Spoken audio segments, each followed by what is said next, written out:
தவத்தில் ஈடுபட்ட ரூரு என்னும் அசுரன் தான் விரும்பினால் தனது மாய தோற்றத்தை தேவையான எண்ணிக்கையில் உருவாக்கி கொள்ள பிரம்மாவிடம் வரம் பெற்றான்.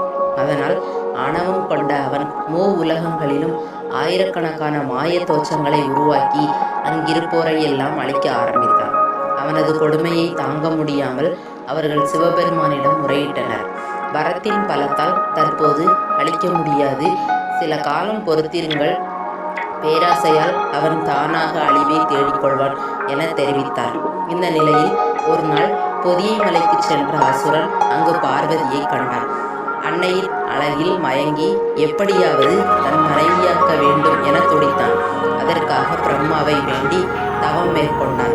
காட்சி அளித்த பிரம்மாவிடம் தன் மனைவியாக பார்வதி வர வேண்டும் என்று, சிவன் தன்னை கொல்லக்கூடாது என்றும், தன் தலை துண்டிக்கப்பட்டாலும் மீண்டும் உயிர் பெற வேண்டும் என்றும், எதிரிகள் அனைவரும் பலவீனமாக இருக்க வேண்டும் என்றும் 4 வரங்கள் கேட்டான்.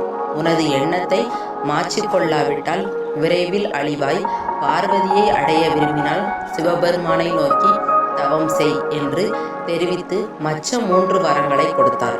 அவனும் அங்கிருந்து மலையம் என்கிற மலைப்பகுதிக்கு சென்று தவம் செய்ய தொடங்கினான். தவத்தை கடுமையாக்க எண்ணி ஒரு நிலையில் சுவாசிக்காமல் மூச்சை அடக்கி தவமிருந்தான். தவ வலிமையால் உலகங்களிலும் தகித்தான். உயிர்கள் எல்லாம் துன்புற்றன. தவக்கனல் கையாளத்தை சென்றடைந்தது. அதை தாங்க முடியாதவர் போல சிவனும் அங்கிருந்து வெளியேற வேண்டும் என அங்கலாய்த்தார். அதை கண்ட பார்வதி, இந்த வெப்பம் ஏன் ஏற்படுகிறது என தங்களுக்கு தெரியாதா? அதை தடை செய்ய கூடாதா? இங்கிருந்து நாம் ஏன் வெளியேற வேண்டும் என கேட்டாள்.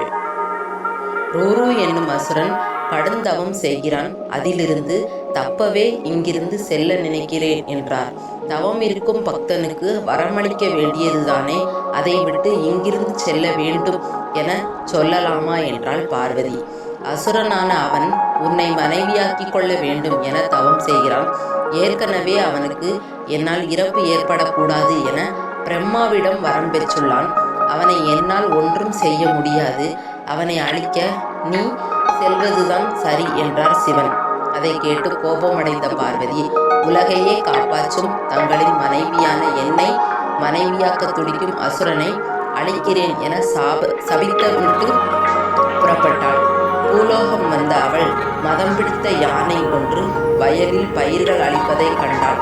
அதை கொன்று அதன் தோலை இடுப்பில் சுற்றி கொண்டாள். அதன் பின் ஓரிடத்தில் சிங்கம் ஒன்று பசுவை கொல்ல முயற்சிப்பதை கண்டாள். சிங்கத்தை கொன்று அதன் தோலை உரித்து மேலாடையாக அணிந்தாள். சிங்கத்தின் இரத்தத்தை உடல் முழுக்க பூசிக்கொண்டாள். பெரிய வயிறு, கோரை பற்கள், கருப்பு நிறம் என தன்னை கொடூரமாக மாற்றினாள். அசுரனான ரூரு தவம் செய்யும் இடம் நோக்கி நடந்தாள். அசுரனுக்கு முன் எக்காலமாக சிரித்தாள். அதை கேட்டு விழித்த அசுரன் இடையூறு செய்யாமல் விலகிச் செல்லும்படி வேண்டினான். அசுரனே, சிவனின் மனைவியான பார்வதி வந்திருக்கிறேன். என்னை திருமணம் செய்ய விரும்புவதாக அறிந்தேன். தவத்தை கலைத்துவிட்டு சண்டைக்கு வா என அழைத்தாள். கோபத்துடன் எழுந்த ரூரு, நான் விரும்பும் பார்வதி உன் போல உடுசூரி இல்லை. அவளின் பேரழகு என்னுள் நீங்காமல் நிறைந்திருக்கிறது. என் தவத்தை கலைத்த உன்னை கொல்வதுதான் என் முதல் பணி என கதாயுதம் ஒன்றை வீசினான். அதனை தடுத்ததோடு அங்கிருந்த பெரிய பாறையை பெயர்த்தெடுத்து அசுரனின் மீது வீசினாள். அதை அவன் நொறுக்கி எறிந்தான். அதன் பிறகு வாளால் அவன் தாக்க கோபமடைந்த பார்வதியும் கடுமையாக தாக்கினாள். ஒரு கட்டத்தில் சமாளிக்க முடியாத ரூரு தன் வரப்பலத்தால் ஆயிரக்கணக்கான மாய தோற்றங்களை உருவாக்கினான். அவர்களை கண்ட பார்வதியும் பெரிதாக சிரித்தாள். அவளது சிரிப்பில் இருந்து ஆயிரக்கணக்கான யோகினிகள் தோன்றி மாய தோற்றங்களை அழிக்க தொடங்கினர். இந்த நிலையில் பார்வதியிடம் இருந்து தப்பிக்க தேவர் உலகம், பூவுலகம், பாதாள உலகம் என 3 உலகங்களுக்கும் மாறி மாறி ஓடினான். 3 உலகத்தையும் 8 விதத்தில் தன் உருவத்தை பெரிதாக்கி சண்டிகாதேவியாக காட்சியளித்தாள் பார்வதி. அன்னையின் கண்களிலிருந்து அசுரனால் தப்ப முடியவில்லை. அசுரனின் தலையை துண்டித்து ஒரு கையில் வைத்து கொண்டாள். அதிலிருந்து வடிந்த ரத்தம் பூமியில் விழாதபடி பல சண்டிகைகளை தோற்றுவித்து குடிக்கச் செய்தாள்.